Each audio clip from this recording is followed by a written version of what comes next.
Hello and welcome to the Mr. Brown podcast, where I reflect on my ongoing experiences as a teacher, with a special focus on mental health. I am your host, James Brown.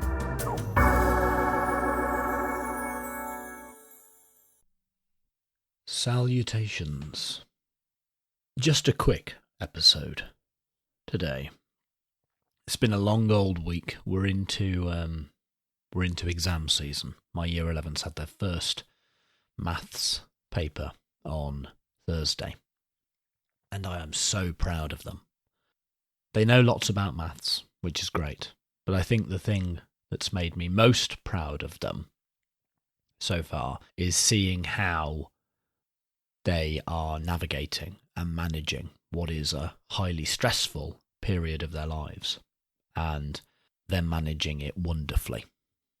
So I'm really proud of them. They're doing really well, but it's been a tiring old week. And the head of PE at my school decided to choose today to organise a staff park run. So I need to do that this morning. I need to go and psychologically prepare myself for doing a 5k run. And I worry it's going to get more competitive than I'd like. So I need to go think about that for a little while. But what I'd like to talk about today, well, I'll start with a bit of a story. There's a senior leader at my school who told me that if she asks a student a question and the student says that they don't know the answer, her response is to say, well, what would you say if you did know the answer? The student then says something, and more often than not, they're right. I love this particular questioning strategy. And this week, I had the opportunity to put it into practice myself. So, it was during one of my free periods. I was in the maths office. There are lots of assessments going on at the moment, and some students miss the assessment during class time, and so have to do the assessment in a following lesson. We have to try and arrange somewhere for them to do it. More often than not, it's in the maths office. So it was a year 8 student. He hadn't been in the previous lesson when the rest of the class were doing the assessment, needed to catch up, and he was sent to the maths office where I was sat to come and do his maths assessment. And he was sat there for a while. And he turned to me and he said, "Sir," he asked me a question about maths, and I said, "I can't help you with that. You know, it's an assessment. Do your best." But he persisted. He was like, "I don't know it, sir. I don't know it. I haven't learnt it. We haven't been taught it. I don't know it. I can't do this question." He was getting really hung up on this question as well. And he was begging me for some assistance, for some help. And I couldn't help him because it was an assessment. You know, I held my ground, but he was still asking for help. And so this strategy that the senior leader had shared with me came to mind. I said to him, "Okay, right, pretend that you do know the answer, okay, and then just write down whatever comes into your mind." And he looked at me, and it was like a light bulb had gone on somewhere for him. Almost in the same way as if I had told him the answer or had explained to him the method. But I hadn't. I just said, pretend you know what the answer is, and then write down whatever comes to mind. And I saw him look off into the distance for a second and go, okay, got it, and wrote it down. And I went over a minute later, and he got it right. And so I've been thinking about it ever since. I think it's amazing. I mean, we're told during our teacher training and afterwards, we're regularly told that learning consists in a change in long-term memory. Now, that can't be the whole picture. Because if this sort of strategy works, where you essentially encourage the student to pretend that they know the answer before giving the answer, then a change in long-term memory can't be the whole picture. So for this student in particular, the student who came and sat his maths assessment in the maths office during my free, I would say that for him, the change in long-term memory had happened. The knowledge that he needed to answer that question was encoded somewhere in his brain. It was there. But there was a blockage somewhere, and I think there are 2 points at which this blockage might occur. So the knowledge is sat there in his long-term memory, waiting to be recalled. So let's suppose first, perhaps he did manage to bring that knowledge to mind, and he had the right concepts in his head. He had the information that he needed right there before his mind's eye, ready to be used to answer the question. But for some reason, just didn't have the confidence, perhaps, to write it down on the page. So he saw the answer before his mind's eye. He successfully recalled it from long-term memory, but couldn't get it down on the page. And that might suggest that it's a confidence issue. Maybe he doubted himself. The answer was right there before his eyes, but he didn't have the confidence to put it down on paper. Or, now this is where the other blockage, perhaps, could have occurred. It may have been sat there waiting to be used in long-term memory, but he struggled to even recall it into his working memory. So it's not like it was there before his mind's eye ready to be used. It was still kind of stored somewhere in a filing cabinet in the back of his head somewhere, and he struggled to recall it into his mind in order to put it on the page. And I think that signals a deeper issue. It's not just one of confidence or, self-doubt.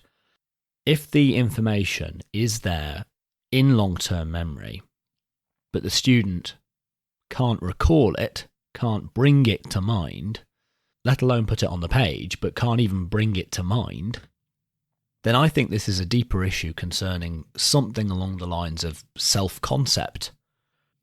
So the student perhaps just doesn't see themselves as the sort of person who has the right sort of relationship with their long-term memory. They don't see themselves as the sort of person who can access what they've learned.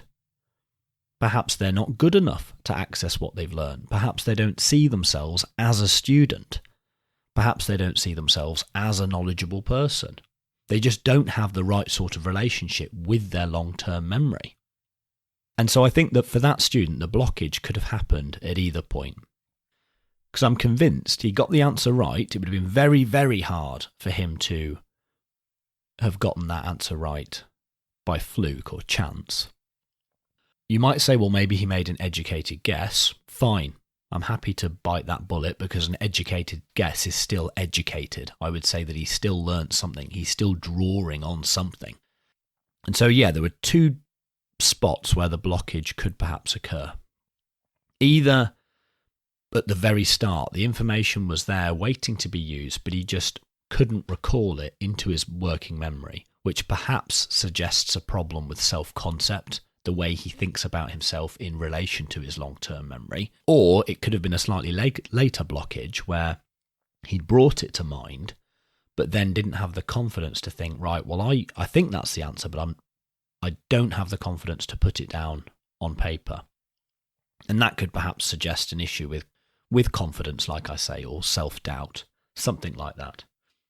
But it's very interesting. And in both cases, I would say that it calls into question this idea that learning consists solely in a change in long-term memory. I mean, I would say that you haven't learnt anything unless what you've learnt can be deployed, okay?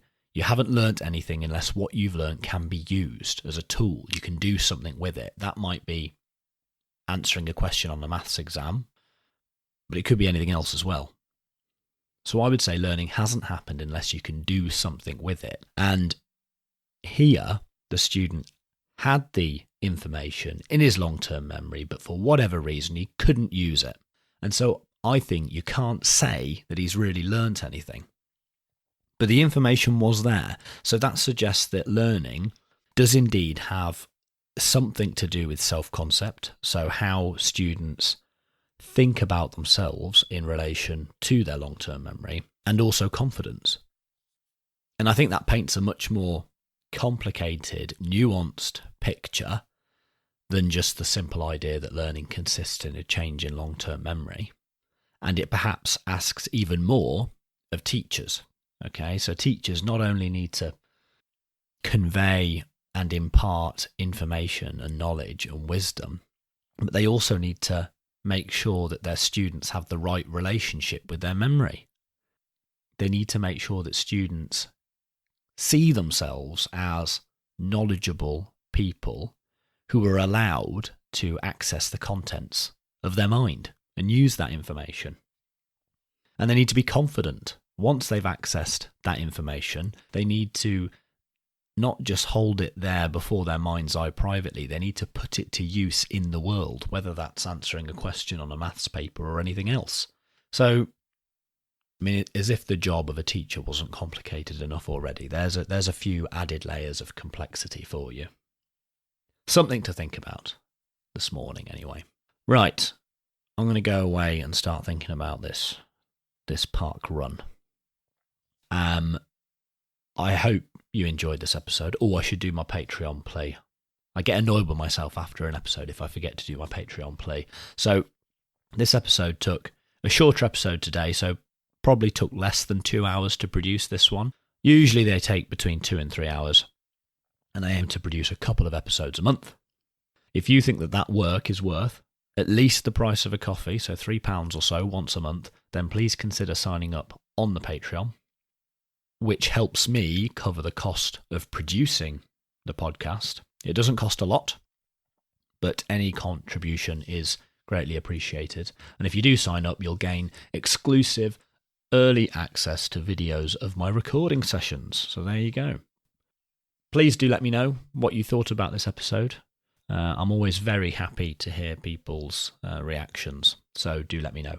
And we'll talk again in a few weeks' time. Bye for now. If you enjoyed this episode, please spread the word in person and on social media. You can follow me on Twitter at Mr. BrownPod or email mrbrownpod@gmail.com. Please subscribe, rate and review in your directory of choice. Please also consider becoming a patron at patreon.com/Mr. BrownPod and helping me cover the cost of producing the podcast. Thank you and talk again soon.